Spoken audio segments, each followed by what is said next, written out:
خبر تيفي، للخبر بقية. إليكم مشاهدينا أهم عناوين أخبار اليوم. إسبانيا تصبح مصدرا رئيسيا للغاز إلى المغرب والشريك التجاري الأوروبي الأول للمملكة. لا يصدق، المغرب يوجه شرط عاجل إلى ماكرون وفرنسا. المرجو الاشتراك في القناة وتفعيل زر الجرس والضغط على زر اللايك ليصلك آخر الأخبار المغربية.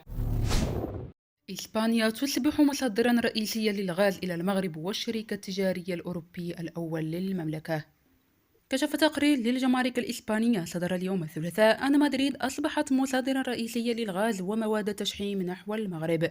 التقرير الذي يكشف عن ارتفاع حجم صادرات إسبانيا من الغاز ومواد التشحيم البترولية بنسبة 36.7% من مجموع صادرات إسبانيا نحو المغرب، ليتصدر قطاع المحروقات والغاز ومشتقاته حجم الصادرات الإسبانية نحو المملكة المغربية سنة 2022. كما حمل التقرير أن إسبانيا رفعت من حجم وارداتها من المغرب في قطاعات الصناعة الكهربائية والنسيج وقطع غيار السيارات. وارتفع عدد الشركات الإسبانية التي أصبحت تصدر منتوجاتها نحو المغرب سنويا إلى 18,673 شركة، بينما تواصل 6,274 شركة على تصدير منتوجاتها نحو المغرب سنويا. وأصبحت إسبانيا حسب تقرير أول شريك تجاري للمغرب، حيث تستورد 14% من صادرات المغرب، متفوقة على كل من الصين التي أزاحت فرنسا من المركز الثاني، متبوعة بالولايات المتحدة رابعة، والمملكة العربية السعودية خامسة، وإيطاليا سادسة، وألمانيا سابعة.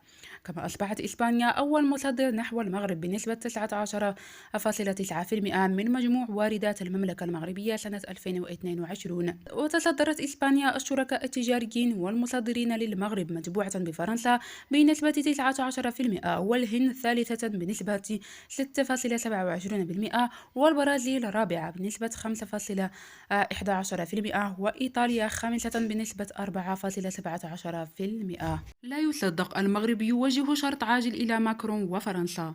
لا زال قصر الإليزيه عاجلا عن برمجة الزيارة الرسمية للرئيس إيمانويل ماكرون للمغرب، وهي الزيارة التي تأجلت أكثر من مرة بسبب تشبث الرباط بضرورة اتخاذ باريس لموقف واضح لا لبس فيه تجاه قضية الصحراء المغربية، حتى يوافق الملك محمد السادس على استقباله.